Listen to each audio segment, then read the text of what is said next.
Yuran Fernandes menjadi korban PSSI.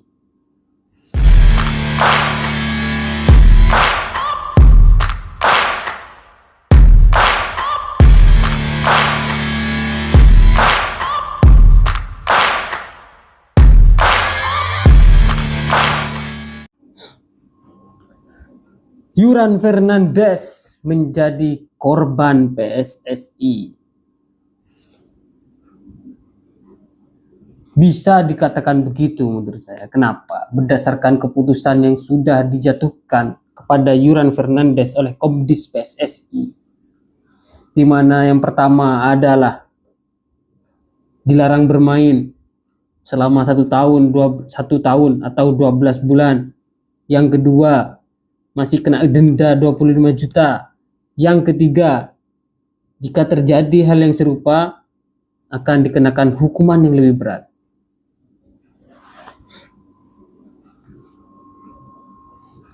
Menjadi korban PSSI saya katakan. Kenapa? Karena setelah ini dijatuhkan atau sebelumnya dijatuhkan, Yuran Fernandes sudah mengklarifikasi atau meminta maaf ya. Meminta maaf atas apa yang sudah dia katakan. Mungkin teman-teman yang belum tahu ya apa yang dia katakan dalam media sosialnya. Sepak bola di Indonesia hanyalah candaan, makanya level dan korupsinya akan tetap sama. Jika Anda ingin menghasilkan uang, Anda bisa datang ke Indonesia. Tapi jika Anda ingin bermain sepak bola serius, menjauhlah dari Indonesia.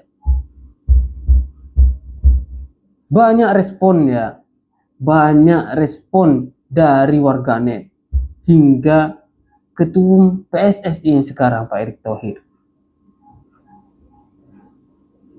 Ya, meskipun lambat laun Pak Erick Thohir memaklumi dan memaafkan ya.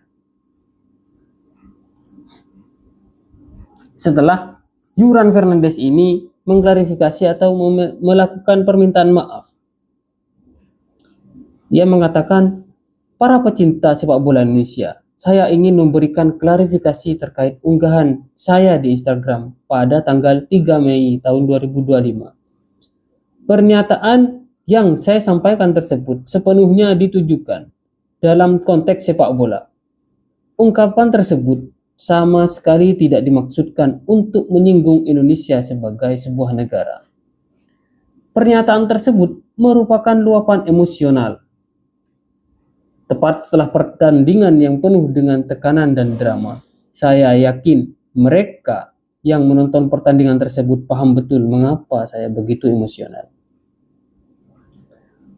Saya ingin menyampaikan permohonan maaf dan meminta untuk tidak menyalahartikan unggahan saya ke dalam konteks yang lebih luas. Itu hanya murni merupakan bentuk kekecewaan pribadi saya terhadap situasi di lapangan, sekaligus cerminan dari rasa peduli dan harapan saya kepada PSSI dan LIB, bahwa sepak bola Indonesia bisa berkembang dan menjadi lebih baik dari hari ini. Terima kasih. Tertanda Yuran Fernandes.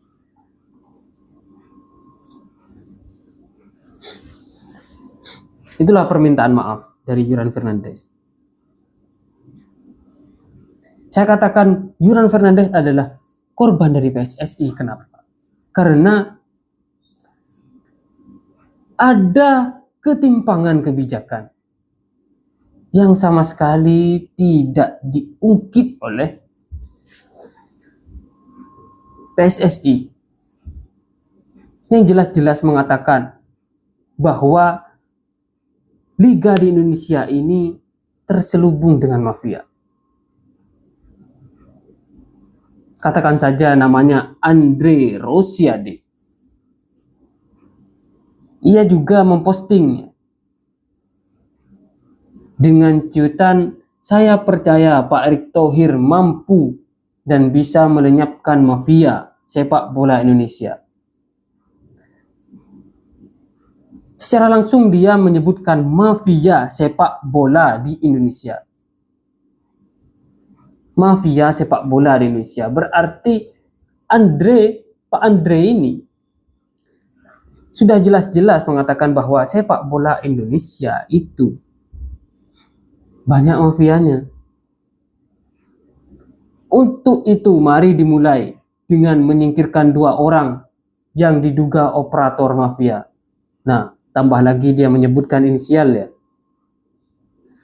Dengan inisial JN dan P, hampir semua elit PSSI tahu ini. Ditunggu aksi bersih-bersihnya Pak Erick Thohir dan Bang Arya Sinulinga. Ditunggu komentarnya. Apalagi abang kan korban mafia juga. Karena klub abang berkali-kali dikerjai. Oke, apa tanggapan kalian?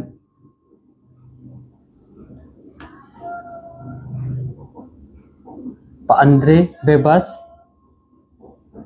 tanpa adanya sikut kanan sikut kiri dari Komdis PSSI, sedangkan Yuran Fernandes menjadi korban, kata saya, karena seakan-akan Komdis PSSI atau PSSI ini anti kritik ya.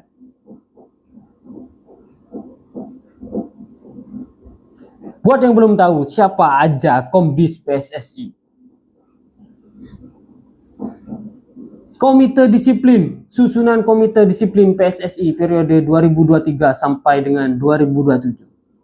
Ketua Komdis PSSI Eko Hendro Prasetyo, Wakil Ketua Komdis PSSI Asep Edwin, anggota Komdis PSSI Mahfudin Nigara, Aji Ridwan Mas, Hasani Abdul Ghani.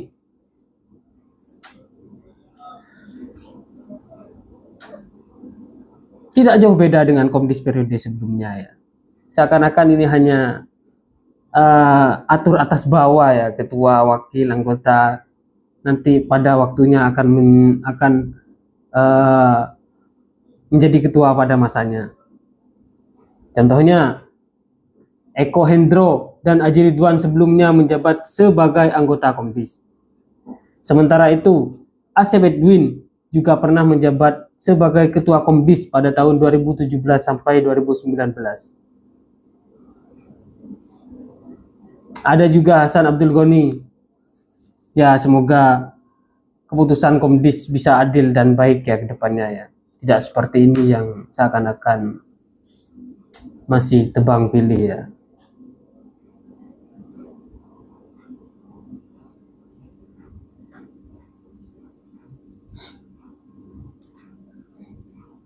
Dari ketimpangan kebijakan tadi, kata saya, banyak respon dari warganet Indonesia. Salah satunya mengatakan, Yuran Fernandes bilang banyak mafia dan korupsi di Liga Indonesia. Dibilang jangan fitnah dan banyak komentar kalau masih cari uang di Liga Indonesia. Ini anggota DPR komentarin ginian dan nyuruh ketum bersih-bersih. Berarti ucapan Yuran bener dong. Mau nampol Andre juga gak berani karena dia bawahan Pak Prabowo. Wah. Selanjutnya, kok jadi panjang gini sih? Harusnya PSSI dan PT LIP gak usah baperan. Justru mereka harusnya berbenah agar kita jauh lebih baik. Jika pemain mulai speak up, itu artinya ada hal yang aneh di liga kita. Harusnya ketika ada kritik, hal pertama yang dilakukan adalah memperbaiki sistem ataupun pengupayaan hal-hal baik dalam proses sepak bola kita. Kalau gini kan artinya PSSI dan PT LIP gak siap untuk dikritik. Terus jika ada kejadian aneh di setiap match, tidak akan ada lagi pemain atau ofisial yang berani buat menyampaikan hal benar. Sangat aneh. Seakan-akan mereka semua dibungkam oleh PT LIP atau PSSI ini. Dan menjadikan Yuran Fernandes contoh yang tepat untuk membungkam semuanya. Ada lagi yang mengatakan karena Andre satu gerbong politik dengan Pak Bos. Mungkin. Selanjutnya, sorry nih, Pak Erick Thohir dan PT LIP bukan bermaksud menjelekkan PSSI atau apa. Tapi kalau berita Pak Andre Rosidae yang ini benar, harusnya Pak Andre Rosidae juga dapat hukuman juga banyak, kayak iuran bukan teguran kelas loh. Biar asumsi pecinta sepak bola tidak semakin liar terhadap PSSI, karena ini timnas kita kan lagi bagus-bagusnya. Jangan sampai karena kejadian ini pecinta timnas sekarang yang sedang senang-senangnya full support timnas, jadi nantinya banyak yang nggak support timnas Indonesia hanya karena masalah ini. Ya jangan sampai seperti itu ya. Kita bela timnas sampai mati. Kita pembela timnas militan. Kita supporter timnas yang sportif dan militan. Oke, dapat kiriman barusan dari teman saya, dari karyawan depan ya. Jadi terima kasih semuanya yang sudah mendukung dan sudah menonton. Mungkin itu ya respon dari saya sendiri atas ketimpangan yang terjadi saat ini, yang sangat nampak lah ya, antara apa yang terjadi dengan Yuran Fernandes dan juga Pak Andre ini ya, mertua dari Pratama Arhan ya, kalau kalian tahu semuanya.